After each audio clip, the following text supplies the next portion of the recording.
Apa jadinya jika sebuah final sepak bola, puncak dari sportivitas nasional, harus dihentikan bukan karena cuaca buruk, tapi karena rudal dari 2000 km jauhnya mengancam dari langit? Hari yang seharusnya menjadi pesta olahraga nasional di Israel, berubah menjadi simfoni kekacauan. Final Piala Negara, turnamen paling prestisius kedua setelah Liga, harus dihentikan di tengah pertandingan karena sirene serangan udara berbunyi nyaring di Tel Aviv. Rudal-rudal jarak jauh yang diklaim diluncurkan oleh kelompok Houthi di Yaman melintasi langit Arab, menembus sistem radar, dan mengirimkan pesan yang tak bisa diabaikan. Kami jauh, tapi kami bisa menyentuhmu. Israel langsung memberlakukan status siaga tinggi. Lebih dari 2 juta warga sipil di kawasan Tel Aviv, Be'er Sheva, hingga Ashdod diinstruksikan masuk ke tempat perlindungan.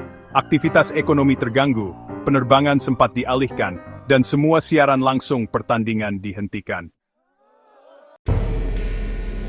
Di tengah dentuman drum supporter dan riuh sorak pendukung di tribun, tiba-tiba sirene meraung.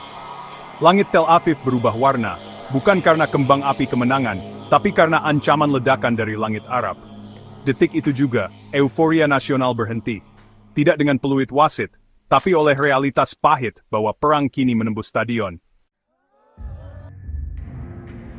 Sepak bola adalah agama kedua di banyak negara, termasuk Israel. Ia menjadi katup pelepas tekanan sosial, jembatan politik, bahkan instrumen diplomasi lunak. Tapi hari itu, bola berhenti bergulir karena sesuatu yang jauh lebih besar, politik dendam dari medan yang terlupakan, Yaman. Siapa menyangka, pegunungan Sadah yang kering, wilayah miskin, yang selama ini dikenal hanya lewat laporan kelaparan dan perang saudara, kini menjadi panggung strategis baru dalam perang Timur Tengah.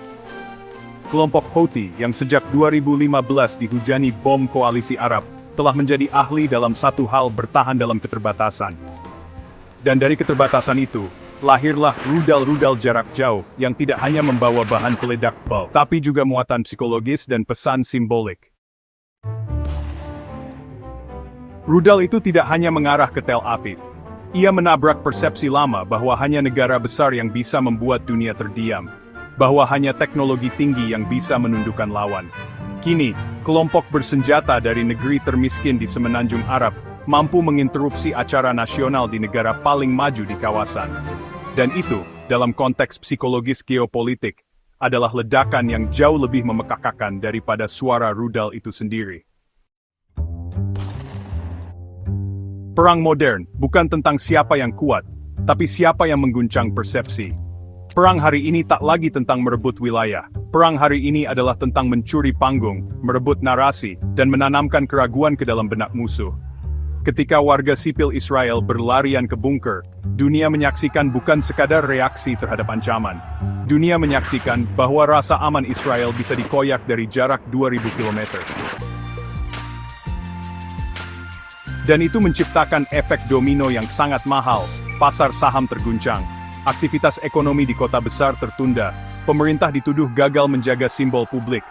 Rakyat mulai bertanya, apakah kami benar-benar aman? Iron Dome mungkin besimbush rudals. Separuh sebabawa setengkur naut. Kontradiksi dan ironi regional. Siapa kawan, siapa lawan? Ironisnya, serangan ini datang dari pihak yang dulu dilabeli musuh Arab oleh negara-negara Teluk. Arab Saudi sendiri selama bertahun-tahun berperang melawan Houthi dalam konflik brutal di Yaman. Tapi kini, publik Arab melihat Houthi bukan lagi sebagai pemberontak lokal, melainkan aktor regional yang berani menghadapi Israel secara langsung. Ini menjadi mimpi buruk diplomatik bagi Israel dan sekutunya. Sebab kini, bukan hanya Gaza yang harus diawasi, langit Lebanon, dataran tinggi Golan dan bahkan Laut Merah, semua menjadi potensi titik api. Dan di pusatnya, rakyat Israel bertanya, apakah kami sedang dikepung secara fisik atau secara mental? Sepak bola, bunker, dan perang persepsi. Ada sesuatu yang sangat simbolik dalam fakta bahwa pertandingan final dihentikan. Sepak bola, tempat rakyat bersatu di atas perbedaan politik, menjadi korban pertama dari serangan ini. Para pemain lari ke ruang ganti, penonton bersembunyi di lorong stadion, dan kamera berita tak lagi fokus pada skor, melainkan pada ekspresi ketakutan. Dan justru disitulah letak kekuatan rudal Houthi. Bukan karena ledakannya, tapi karena efek yang ditimbulkannya terhadap rasa normalitas. Final sepak bola adalah manifestasi perdamaian. Dan jika perdamaian itu saja bisa dihentikan dalam sekejap, apa yang masih tersisa? Dunia menyaksikan perlawanan kini tanpa perbatasan. Dari Ankara hingga Jakarta, dari Doha ke Karachi, media memutar ulang cuplikan yang sama. Stadion Nasional Israel dikosongkan karena ancaman rudal dari Yaman. Satu cuplikan, jutaan makna. Houthi berhasil melakukan sesuatu yang lebih dari serangan militer. Mereka berhasil mendikte pemberitaan global. Di dunia tempat opini publik lebih kuat dari tank, ini adalah tempat sendiri. Dan ini belum selesai. Serangan ini bukan klimaks. Ia adalah prolog dari babak baru. Babak di mana perang lintas negara tanpa deklarasi formal menjadi norma. Babak di mana negara kecil dan kelompok non-negara menyamakan posisi dengan kekuatan regional. Babak di mana bunker menjadi ruang keluarga, dan rasa aman menjadi kemewahan. Dan semua itu sedang meraih satu rudal, satu stadion, satu pesan. Tak anul ditinggalkan seseruka Palestina diembukan. Israel selama ini dikenal sebagai negara yang berdiri di atas 3 pilar besar, kecanggihan teknologi pertahanan seperti Iron Dome, David Sling, dan Arrow, dukungan diplomatik global, terutama dari Amerika Serikat, dan keyakinan kolektif akan superioritas strategis di kawasan. Namun malam itu, ketika sirene memotong siaran langsung, ketika keluarga-keluarga Yahudi lari ke bunker, dan ketika Stadion Nasional dibungkam oleh ketakutan, ketiga pilar itu retak sekaligus. Teknologi pertahanan gagal menangkap semuanya. Amerika Serikat belum tentu bisa mencegah serangan dari kawasan yang tidak mereka kuasai. Dan kepercayaan rakyat pada keunggulan militer Israel mulai tergerus. Di mata Houthi, ini adalah lebih dari sekadar peluncuran rudal. Ini adalah demonstrasi bahwa simbol nasional bisa dilumpuhkan dari jarak jauh. Bahwa tidak perlu menduduki wilayah, cukup membuat kekacauan di dalam hati musuh. Dalam dunia peperangan modern, ada istilah yang semakin sering terdengar, operasi persepsi atau perception management. Ini bukan tentang membunuh atau menghancurkan bangunan, tapi mengganggu rasa aman, menciptakan ketakutan yang menyebar seperti virus, dan memaksa negara musuh bereaksi berlebihan. Dan malam itu, Houthi berhasil menjalankan operasi itu secara presisi. Dengan rudal yang mungkin murah dan tidak terlalu akurat, mereka menciptakan respon yang sangat mahal secara ekonomi dan politik. Ribuan tentara dikerahkan hanya untuk menjaga stadion dan tempat umum. Bandara sempat lumpuh beberapa jam. Media internasional langsung mengangkat isu ini sebagai bukti kerentanan baru Israel. Inilah senarai sempir seperti serangan berbasis jolri. Kecil, tapi tahu sistem yang kiek. Banyak pihak langsung menuding Iran berada di balik kecanggihan rudal Houthi, dan dugaan itu tidak sepenuhnya salah. Rudal balistik jarak menengah, sistem peluncuran bergerak, hingga sistem GPS militer buatan Iran, semuanya pernah dideteksi dalam jalur pasokan ke Houthi, meski secara ilegal. Iran tak perlu mengirim pasukan, cukup mengirim ilmu dan alat, dan itu sudah cukup untuk mengubah gerilyawan menjadi ancaman strategis. Houthi yang dulunya dianggap aktor lokal, kini telah menjelma menjadi mata pisau dari poros perlawanan, Axis of Resistance, yang mencakup Iran, Hezbollah, Hamas, milisi di Irak dan Suriah. Dan ketika satu ujung pisau itu menghantam stadion di Tel Aviv, seluruh dunia paham bahwa ini bukan sekadar urusan Yaman Israel. Ini adalah jaringan ideologi, logistik, dan simbolisme yang bergerak bersama. Kapan perangnya selesai? Itu pertanyaan yang terdengar sederhana, tapi jawabannya lebih rumit dari peta Timur Tengah. Jika perang ini adalah soal wilayah, mungkin perjanjian bisa menyelesaikannya. Jika perang ini soal sumber daya, Diplomasi bisa menjadi jembatan, tapi jika perang ini soal kehormatan, sejarah, dan dendam panjang antar generasi, maksud satu rudal tidak akan menyelesaikan apapun. Sebaliknya, ia membuat siklus baru kekerasan, tweet serangan membinarkan sengit pelesan, dan sepir. Kita kembali ke tempat semula, stadion yang seharusnya menjadi ruang netral, tempat untuk menyatukan rakyat yang berbeda pandangan, etnis, bahkan agama. Tapi malam itu, stadion berubah fungsi, dari simbol persatuan, menjadi pengingat bahwa bahkan titik paling apolitis pun tak bisa lepas dari geopolitik. Dan itu membawa kita ke satu kesimpulan pasim is, tidak tempat netrade dino yang penbebas. Sejarah tidak berulang, ia berirama.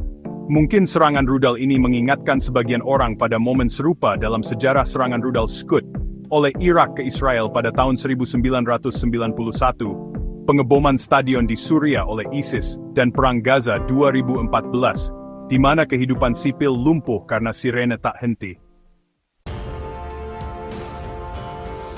Sejarah mungkin tak mengulang detail, tapi ia sering mengulang irama ketakutan dan simbolisme. Kita belum di ujung, hanya di gelagar awal. Banyak yang bertanya, apakah ini akan menjadi pemicu perang yang lebih luas? Akankah Israel membalas ke Yaman langsung? Apakah Saudi, yang sedang mencoba damai dengan Houthi, akan kembali ke medan perang? Jawabannya belum pasti. Tapi satu hal yang jelas, tidak ada yang bisa tidur nyenyak malam itu. Bahkan mereka yang merasa jauh dari medan perang. Kadang, kemenangan tidak ditentukan oleh siapa yang menembak lebih dulu, tapi oleh siapa yang membuat dunia berhenti sejenak, menatap langit, dan merasa tidak aman. Serangan rudal Scud Irak ke Israel, babak gelap dalam Perang Teluk. Latar waktu Januari 1991. Di awal tahun 1991, dunia sedang tegang. Langit Timur Tengah dipenuhi asap mesiu dan ancaman petaka. Perang Teluk pertama sedang memanas, sebuah konflik besar yang dimulai dari invasi Irak ke Kuwait, dan memunculkan reaksi militer global yang belum pernah terjadi sejak Perang Dunia Kedua. Amerika Serikat memimpin koalisi internasional untuk mengusir Saddam Hussein dari Kuwait. Namun, di balik strategi militer itu, tersimpan sebuah teka-teki. Bagaimana cara Saddam membuat dunia Arab bersatu bersamanya di tengah kecaman internasional? Jawabannya mengejutkan dan brutal. Dengan menyerang Israel, rudal Scud buatan era Soviet bukan senjata presisi. Namun di tangan Saddam, Scud berubah menjadi alat propaganda dan ketakutan massal. Duet situasi sedikit. Ya, YouTube hits our simbol Danish Rishrakan Sasyenes Tekshisuim. Pada 17 Januari 1991, malam sunyi Tel Aviv berubah menjadi medan tegang saat rudal Scud pertama meluncur dari Irak menuju jantung kota-kota Israel. Dalam hitungan detik, sirene meraung. Warga berlarian mengenakan masker gas dan masuk ke ruangan tertutup, takut akan kemungkinan serangan senjata kimia.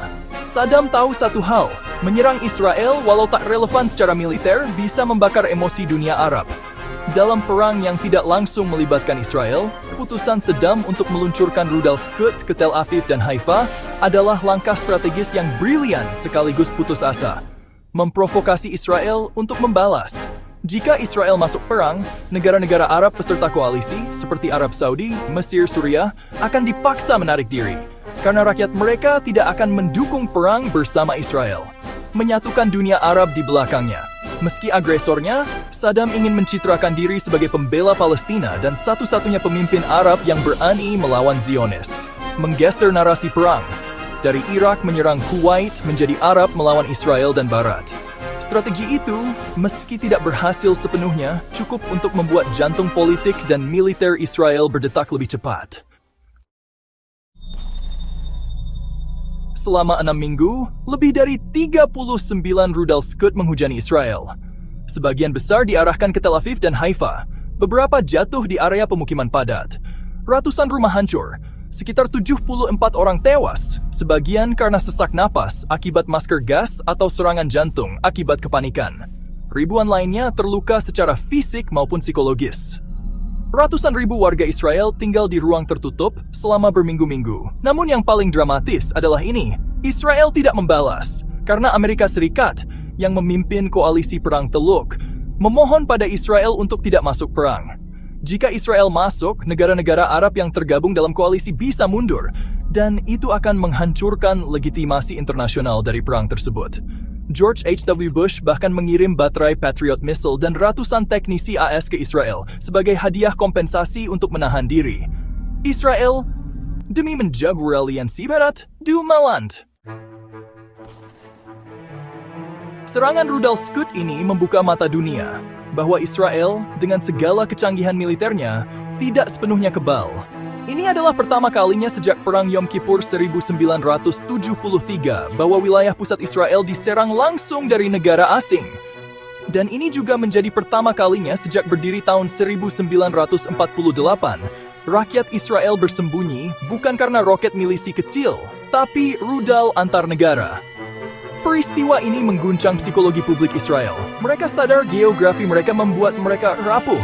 Dari Irak ke Israel sekitar 1.000 km. Tapi Scud bisa menempuhnya dalam 7 hingga 8 menit. Secara militer, rudal Scud tidak efektif, akurasi rendah, kerusakan fisik relatif terbatas. Namun efek psikologisnya luar biasa, menghancurkan mitos dominasi penuh Israel, meningkatkan popularitas Saddam di dunia Arab, memaksa aliansi Barat bersikap hati-hati terhadap opini publik Timur Tengah. Selama beberapa pekan, media dunia penuh dengan gambar warga Israel mengenakan masker gas bunker darurat dan kerusakan rumah. Rudal itu, walau murah, telah mengalahkan citra kekuatan mutlak. Setelah Perang Teluk usai pada Februari 1991, Saddam tetap berkuasa, sementara luka psikologis di Israel tetap terbuka. Sebagian besar warga Israel menganggap pemerintah terlalu pasif. Namun para analis militer menyebut keputusan tidak membalas sebagai keberhasilan strategi realpolitik tingkat tinggi. Israel, untuk kali langka, memenangkan pertempuran dengan cara tidak menembak. Dan serangan itu kini tercatat sebagai momen kritis dalam sejarah Timur Tengah, di mana rudal menjadi alat diplomasi, ketakutan menjadi komoditas politik, dan Israel merasakan bahwa bahkan tanpa perang resmi, ia tetap menjadi target abadi. 3 dekade berlalu. Namun setiap kali sirene berbunyi di Tel Aviv, setiap kali ada ancaman dari Iran, Houthi, atau Hezbollah, memori tahun 1991 itu kembali. Ingatan akan malam-malam sunyi yang ditembus suara roket. Ingatan akan bunker, masker gas, dan bayi-bayi yang menangis di ruang tertutup. Ingatan bahwa kekuatan militer bukanlah jaminan rasa aman. Dan malam itu, Januari 1991, menjadi bab dalam sejarah bahwa perang bisa datang dari langit, dan rasa takut bisa menyusup lebih dalam dari ledakan. Pengeboman stadion di Suriah oleh ISIS ketika sepak bola tak lagi netral. Latar Suriah, 2016, negeri tanpa hari Minggu. Ketika kita bicara Suriah, yang terbayang adalah reruntuhan kota, pasar hancur, rumah sakit dibom, dan anak-anak menangis dalam debu. Tapi di antara puing-puing itu, rakyat Suriah tetap berusaha hidup. Di tengah dashing mortir dan drone intai masih ada sepak bola, masih ada pertandingan, masih ada stadion. Satu-satunya tempat di mana warga bisa menunda rasa takut. Sejenak melupakan faksi, milisi, agama, atau pemerintah. Namun itulah yang membuat stadion menjadi target. Karena bagi ISIS, tempat yang menyatukan adalah ancaman, dan sepak bola adalah musuh diam-diam ideologi mereka. 15 Maret 2016, ledakan di Stadion Al-Shuaibah, Raqqa. Hari itu seharusnya menjadi laga persahabatan kecil antar pemuda lokal. Tidak ada bendera nasional, tidak ada kepentingan politik. Hanya warga sipil yang ingin menendang bola, tertawa, dan hidup meski cuma satu sore. Tapi pukul 16.12 waktu setempat, saat peluit baru saja dibunyikan, saat bola baru menggelinding beberapa meter, sebuah bom mobil meledak di luar gerbang stadion. Getarannya merobohkan sebagian dinding stadion. Ledakan kedua terjadi 2 menit setelah warga berhamburan keluar. ISIS, yang saat itu masih menguasai sebagian wilayah Raqqa, mengklaim bertanggung jawab. Dan alasannya mengejutkan. Tempat itu mengandung aktivitas liberal, haram, dan merupakan bentuk penyembahan hiburan. Kenapa stadion? Karena bagi ISIS, stadion adalah lebih dari sekadar tempat olahraga. Ia adalah lambang perlawanan diam. Ia adalah ruang sosial yang tak bisa dikendalikan oleh syariat keras mereka. Stadion itu menumbuhkan rasa kolektif, bukan ideologi sektarian. Stadion menyatukan, sementara ISIS ingin memecah. Stadion adalah hiburan jahiliyah dalam narasi ekstremis. Dengan membom stadion, ISIS mengirim pesan, kami tidak hanya ingin tubuhmu patuh, tapi jiwamu tunduk. Yine sestali what you'd say wow, are themed. Ideologi melawan kehidupan. ISIS bukan sekadar kelompok militer, mereka adalah mesin pemurnian brutal. Segala hal yang menyenangkan, netral, dan manusiawi dianggap berbahaya. Di bawah kekuasaan mereka, musik dilarang, bioskop ditutup, buku dibakar, kaos bola dianggap seragam kafir, pertandingan disabotas, pemain bola ditangkap, beberapa bahkan dieksekusi di depan umum. Pada 2015, 4 pemain dari klub Al-Shabaab di Mosul dieksekusi karena bermain olahraga asing. Di Raqqa, seorang komentator bola lokal dibunuh karena mendukung budaya barat lewat siaran pertandingan. Sepak bola, sebuah permainan, menjadi medan pertempuran budaya. Korban dan bom psikologis. Ledakan di Stadion Al-Shuaibah menewaskan sedikitnya 23 orang, termasuk 7 remaja di bawah usia 18 tahun. Sebagian dari mereka adalah pemain. Sisanya penonton, orang tua, anak kecil, dan penjaga gerbang. Yang menyayat adalah ini, tidak ada breaking news di CNN, tidak ada bendera setengah tiang, tidak ada hashtag global untuk mereka, karena dunia sudah lelah. Suriah sudah terlalu sering berdarah, dan 23 nyawa di stadion itu menjadi angka biasa dalam konflik yang luar biasa. Efek domino dan penutup. ISIS tidak hanya ingin menghancurkan struktur fisik stadion, mereka ingin mengubur gagasan bahwa kita bisa hidup normal. Serangan itu adalah pesan kepada siapapun di wilayah mereka bahwa kalian tidak akan punya ruang netral. Tidak ada hiburan, tidak ada tawa, tidak ada pertandingan, hanya ideologi. Dan dalam satu siasat, ISIS mengubah lapangan hijau menjadi ladang abu. Setelah tragedi itu, banyak stadion di Suriah, Irak, dan Libya kosong berbulan-bulan. Bahkan di daerah yang aman, rakyat enggan berkumpul. Khawatir akan bom, snifter, atau serangan mendadak. Klub-klub bola lokal bubar, liga-liga rakyat menghilang. Anak-anak mulai takut bermain di lapangan terbuka. Ketakutan menjadi warisan. Dan ISIS, bahkan setelah ditaklukkan secara militer, meninggalkan kerusakan mental yang lebih luas. Refleksi dan harapan. Kebanyakan dunia, diam.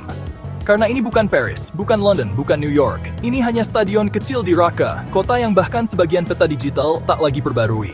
Tapi tragedi itu meninggalkan jejak panjang. Bahwa dalam konflik modern, tempat paling tidak bersalah pun bisa jadi target. Bahwa hiburan pun bisa dianggap ancaman oleh kaum ekstremis. Hari ini, stadion itu sudah dibangun ulang. Bukan dengan megah, tapi cukup untuk anak-anak bermain kembali. Di tiang gawang yang dulu terciprat darah, kini tergantung bendera kecil Suriah. Di tanah tempeluit pernah dibungkam, kini terdengar tawa remaja lagi. Karena seperti yang dikatakan seorang warga lokal, kita tak perlu menang pertandingan.